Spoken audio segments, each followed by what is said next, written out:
नमस्कार, आप देख रहे केलांचल टाइम्स और मैं हूं नंदन झा।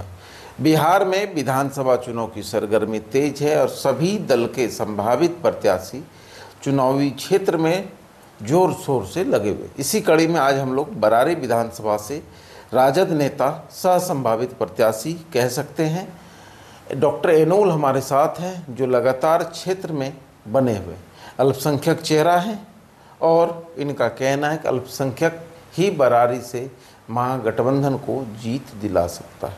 डॉक्टर एनोल साहब हमारे साथ हैं, बात करते हैं और जानने की कोशिश करते हैं राजनीति में कब और कैसे आगमन हुआ। सर, राजनीति में कब और कैसे आगमन हुआ? पहले तो केटी न्यूज़ का बहुत बहुत धन्यवाद, जो बरारी विधानसभा का कवरेज करने के लिए आप लोग आए। मेरी राजनीति, मैंने हमेशा पिताजी का सपना था जो उसका बेटा एक डॉक्टर बने, मैंने उसके सपना को साकार किया और मेरा परिवार शुरू से राजनीतिक में सक्रिय रहे हैं। लगभग 20 साल का जो मुखिया जी होते थे मेरे अंकल रहे हैं और बाद का जो पंचायती राज जब से शुरू हुई है तब से मेरा परिवार ही मुखिया बने हैं। और आपको बता दें 2015 का जो विधानसभा जो यहाँ से लड़ा गया था, जो नीरज यादव जी प्रत्याशी थे, मेरे पिताजी के ही सहयोग से लालू यादव जी का प्रोग्राम मेरे घर के दरवाजे में ही हुई थी और इसमें मेरा पिताजी का बहुत बड़ा योगदान रहा उस सभा को कामयाब करने के लिए। और मेरा पिताजी का सपना था जो बरारी में जो सभी समुदाय को लेकर चलने का। अब तो वो इस दुनिया में नहीं रहे, तो अब लग रहा है जो कहीं ना कहीं हम लोग जो अल्पसंख्यक है, अब मुस्लिम समुदाय सबसे ज़्यादा है और उसका हकदार बनता है, तो कहीं ना कहीं उनके सपना को पूरा करने के लिए मैं एक पढ़े लिखे शिक्षित व्यक्ति होने के नाते मेरी भी जिम्मेदारी होती है जो सामाजिक कार्य में मैं इन्वॉल्व रहूं। इसी से मैं 3 साल से लगातार क्षेत्र में भ्रमण कर रहा हूं। लोगों का जो भी मेडिकल सहयोग होता है डॉक्टर होने के नाते मैं कर रहा हूं और जो भी समस्या आती है उसको समाधान करने का सामाजिक तौर पे मैं करने का कोशिश कर रहा हूं। अभी लोगों के से मिलते होंगे क्षेत्र के? हाँ, बिल्कुल मिलते हैं। क्या कहते हैं लोग?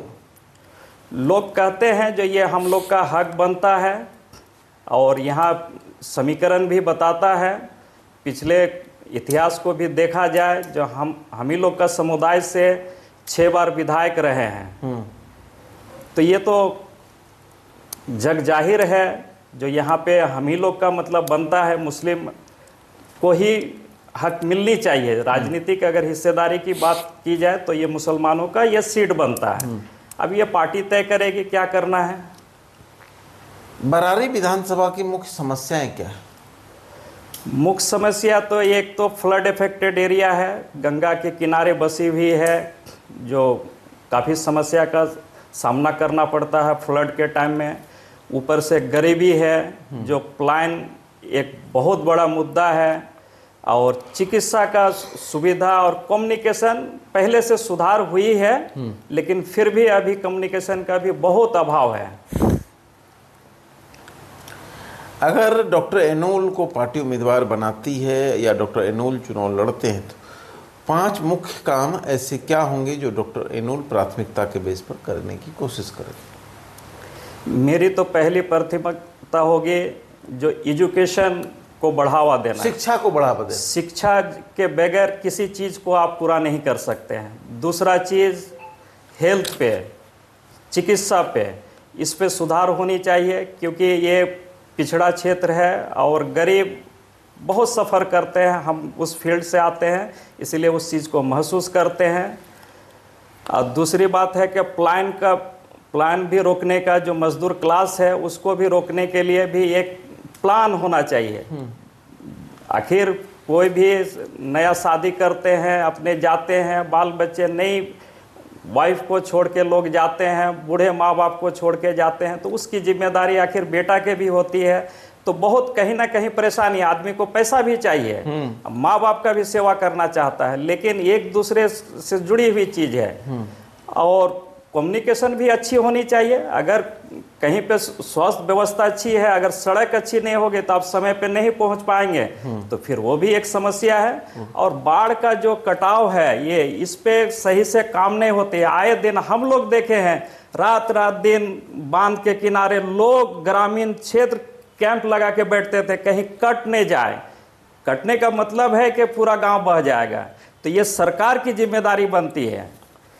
तो ये सब पाँच छः जो मुद्दे हैं, इस पे आपको ये करना पड़ेगा और समाज को भी जागरूक करने की ज़रूरत है। जब तक एक लेकिन एक बड़ी बात है कि डॉक्टर एनोल अगर चुनाव जीतते हैं तो रहेंगे तो कटिहार में, तो कुर्सेला के लोग, बरारी के लोग, ऐसे लोगों का काम कैसे होगा?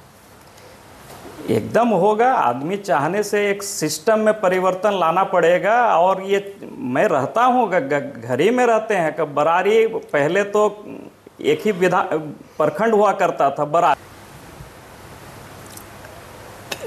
समस्या जो आप बोले हम सबका सुनेंगे, क्या कार्यालय भी खोलने का प्लान होगा? एकदम होनी चाहिए। तीनों प्रखंड में कार्यालय बना के लोगों को सुविधा दे के, नज़दीक जनप्रतिनिधि को उसके पास जाना चाहिए। तो वहाँ पे कार्यालय खोल के, जितने भी प्रखंड है वहाँ पे कार्यालय खोल के लोगों का समस्या का समाधान लोकल स्तर पे होनी चाहिए। अगर हम बात करें सेमापुर को और बरारी को, तो सेमापुर आज के डेट में तो अनुमंडल बन जाना चाहिए था। मेरी ये सबसे बड़ी प्राथमिकता है बरारी को, जो बरारी को अनुमंडल बनाया जाए। बड़ी बात, क्योंकि ये 22 पंचायत का एक प्रखंड है और कुर्सेला 6 का है और समेली 8 का है। तो 8 में अगर एक प्रखंड है तो 22 में कैसे एक है? कोई भी चीज़ जनसंख्या के आधार पे तय होती है। तो इसीलिए जनसंख्या के आधार पे भी अगर तय करते हैं तो यहाँ पे 2 अनुमंडल होना चाहिए था आज के तारीख में, लेकिन एक तो इमीडिएट होना चाहिए। ये मेरी पहली प्राथमिकता है। अगर हम बात करें डॉक्टर एनोल जी कि आप लोग बरारी जीतेंगे कैसे? समेली और कुर्सेला से तो आप लोग हार जाते हैं। नहीं, हार जाते हैं लोग। अब वैसे लोगों का ग्राउंड लेवल पे आपको जुड़ना पड़ेगा, उसकी समस्या को सुननी पड़ेगी और आपको पहले विश्वास दिलाना पड़ेगा जो मैं सभी चीज़ को लेके चलने वाला, सभी जाति धर्म से उठ के आपको राजनीति करनी पड़ेगी। और आपको ग्राउंड लेवल का जो समस्या है उसको समाधान करने के लिए आपको विश्वास दिलाना पड़ेगा। जब तक आप विश्वास नहीं जीतेंगे वोटर का, जनता का, तब तक आप कभी भी कामयाब नहीं हो सकते हैं। तो पहले वोटर का और जनता का विश्वास जीतना है जी। चलो, क्या कहेंगे बरारी की जनता को? बरारी की जनता से यही अपील है, जो बेहतर कैंडिडेट चुने। ये नहीं कहेंगे जो हम ही एक बेहतर हैं, जो सबसे बेहतर हो, जो सबको लेके चलने वाला हो और जो बरारी का जो मूलभूत समस्या है उसका समाधान जो करे, एकदम उसके साथ आना चाहिए। यही मेरी सबसे अपील है। देखिए डॉक्टर एनोल कि हमारे समुदाय के लोग बरारी से 6 बार विधायक रहे और हम लोग लगातार क्षेत्र में बरारी विधानसभा में एक्टिव रहते हैं और जो क्षेत्र की जनता का काम करे उन्हें ही जनता को चुनना चाहिए। इनके कुछ सहयोगी भी हमारे साथ हैं, उनसे भी बात करते हैं और जानते हैं कि डॉक्टर एनोल कैसे वहाँ पे फतह कर सकते हैं, कैसे जीतेंगे डॉक्टर एनोल। सबसे पहले तो आपके इस चैनल को मैं धन्यवाद करता हूं कि आप पूरा पटना से चल के हम लोगों के बीच इस बरारी में आप आए हैं, जो बिहार के एकदम एक कोने में पड़ता है, बंगाल से सटे हुए हैं। और आपका जो प्रश्न है कि कैसे जीतेंगे, स्वाभाविक तौर पर अगर आप पिछला रिकॉर्ड देखेंगे तो यहाँ पर मुस्लिम को मौका मिला है और सभी ने मिलकर के मौका दिया है।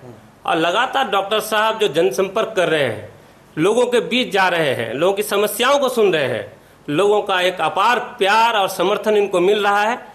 चूँकि एक डॉक्टर होने के नाते, एक डॉक्टर को समाज में बहुत बड़ा हम लोग महत्व देते हैं, तो वो दुख और सुख में वो काम आते हैं। मैंने दुख की घड़ी में डॉक्टर ही सबसे पहले काम आते हैं। और आज वह डॉक्टर अगर समाज सेवा के लिए आए हैं तो ये हमारे बरारी के लिए सौभाग्य है। और बरारी की जनता इस बात को बड़े डॉक्टर साहब अपने एक ये चीज़ छोड़ करके उसके साथ अगर समाज सेवा में, राजनीति में अपनी कदम को रखा है, इसका स्वागत हमारे बरारी की जनता ने बड़े प्यार से ग्रहण किया और लोगों को एक अपार समर्थन मिल रहा है कि नहीं, डॉक्टर साहब आए हैं और डॉक्टर साहब को इस बार महागठबंधन से टिकट मिले और इस बार जीत सुनिश्चित होगी। यहाँ से कैसे आदमी है डॉक्टर? बहुत बेहतर आदमी है। डॉक्टर साहब के विषय में अगर थोड़ा सा मैं आपको बताना चाहूँ तो डॉक्टर साहब का पारिवारिक जो जीवन है, यह राजनीतिक और सामाजिक जीवन जिए हैं। इनके जो पिताजी हैं वो आज दुनिया में जीवित नहीं है। वो अपने जीवन काल में 4 बार मुखिया रहे। अभी वर्तमान में इनके ही छोटे भाई वो मुखिया प्रतिनिधि हैं और समाज में उसका एक अमिट छाप है। यहाँ से लेके पूरा कुर्सेला सम्मेलित तक जानते हैं कि अब्दुल मुखिया के नाम से वह प्रचलित रहे।